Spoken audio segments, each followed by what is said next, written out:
Welcome to this full 2025 guide on how to connect your phone and email with Hubspot. By the end of this tutorial, you'll have both set up for smoother communication and stronger security inside your CRM. First of all, head over to hubspot.com and take a moment to familiarize yourself with the homepage. Once you're ready, click on the Login button. Enter your correct email and password to avoid access issues. And if you ever forget, you can always use the password reset option as a backup.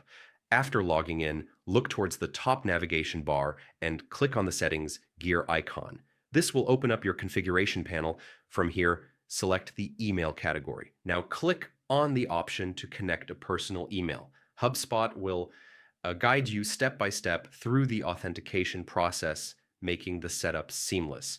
Once your email is connected, it's time to secure your account with a trusted phone number. Head back into Settings, and this time select the Security tab. Choose the option to add a trusted phone number. Enter your number, and then verify it through the SMS code HubSpot sends you. This verification step ensures that your account stays safe and you can receive important updates without interruption. And that's it. Your phone and email are now successfully connected with HubSpot.